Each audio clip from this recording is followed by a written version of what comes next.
Imagine a city steeped in neon rain, skyscrapers rising like steel cathedrals, their windows glowing like eyes in the dark.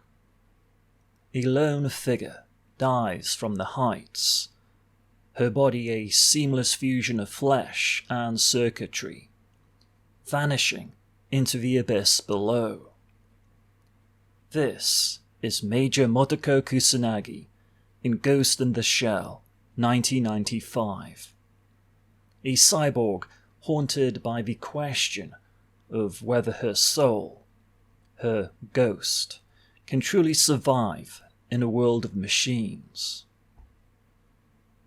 Fast forward nearly 3 decades, and another city comes alive. Night City, chaotic, merciless, and drenched in neon. Here, David Martinez, a street kid with dreams bigger than his body can bear, claws his way to power through chrome and cyberware. His rise is meteoric, his fall is inevitable. This is Cyberpunk Edgerunners 2022, an anime of raw tragedy, where the price of ambition is nothing less than humanity itself.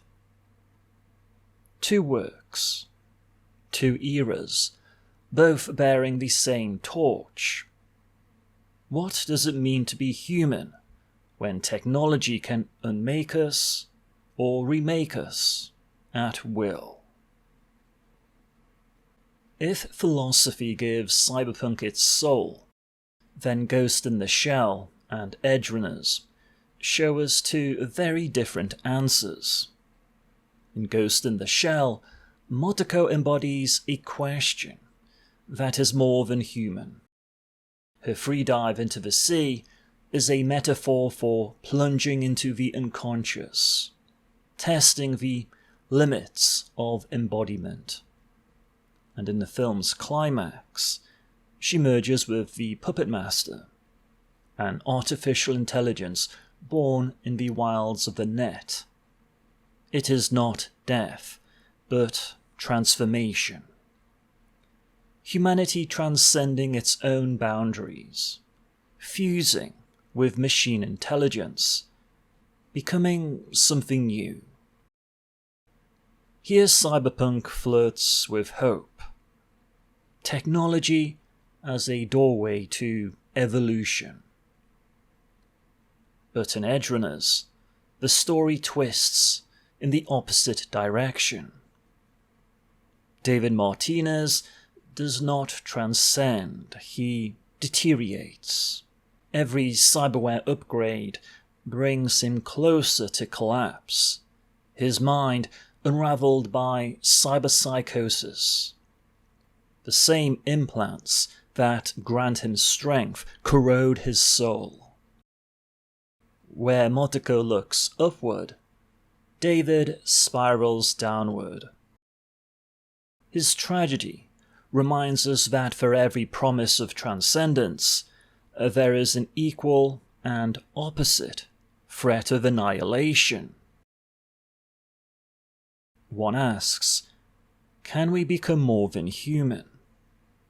The other warns, will we survive being human at all? And if philosophy provides the soul, then characters provide the face.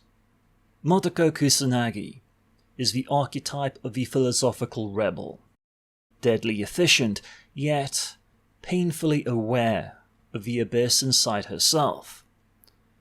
She is not only a soldier of Section 9, but a seeker, a being who knows her power comes at the cost of her identity. Her skyscraper dive, her thermoptic camouflage, her stillness by the canal. These are not just images of strength, but symbols of her endless self-questioning. Lucy Kushinada, by contrast, embodies the emotional rebel, a netrunner tangled in Night City's corporate machinery. She fights not for transcendence, but for survival, and, more than that, for love. Her dream is not of merging with the infinite, but of escaping it altogether. To leave the chaos behind, to touch the lunar surface and be free.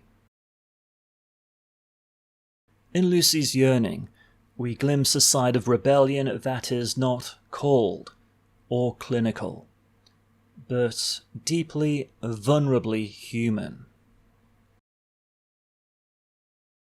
David, caught between them, becomes the inversion of Motoko, where she evolves beyond the human. He is destroyed by the weight of being too human in a city that devours dreamers.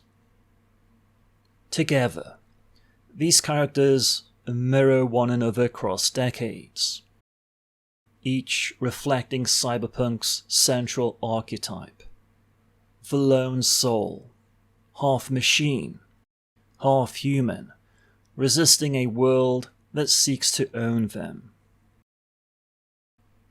Even aesthetics carry the message.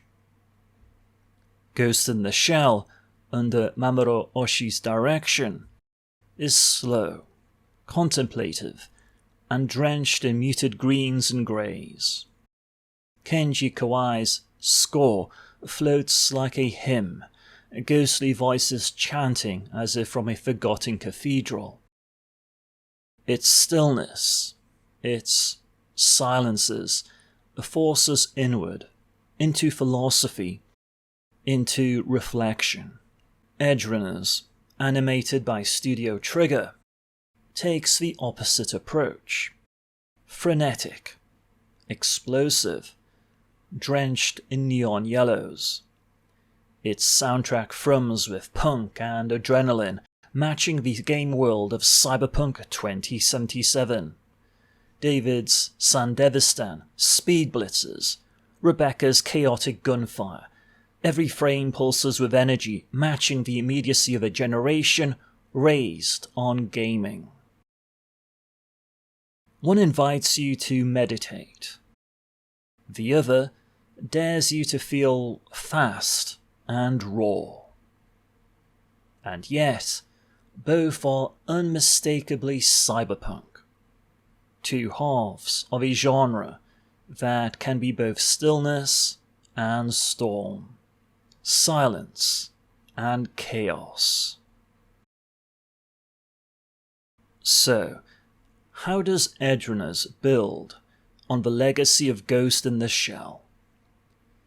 By taking its questions and grounding them in human stakes.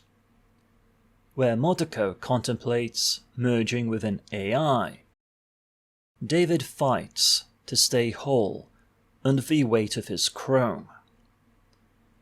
Where Motoko drifts through philosophical landscapes, Lucy clings to a dream of freedom in the stars.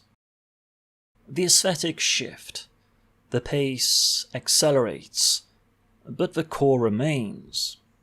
A warning, a question, a mirror. Ghost in the Shell asked us to ponder the soul in a digital age.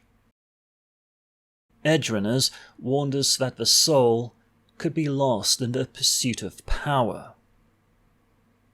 Together, they form a continuum, a legacy of neon and shadow that challenges us still. For as technology creeps deeper into our own lives, shaping our identities, monitoring our desires, bending our freedoms to its algorithms, the same question burns. What will we become as the line between human and machine grows ever thinner? The answer is not yet written, but the net is vast, and it is waiting.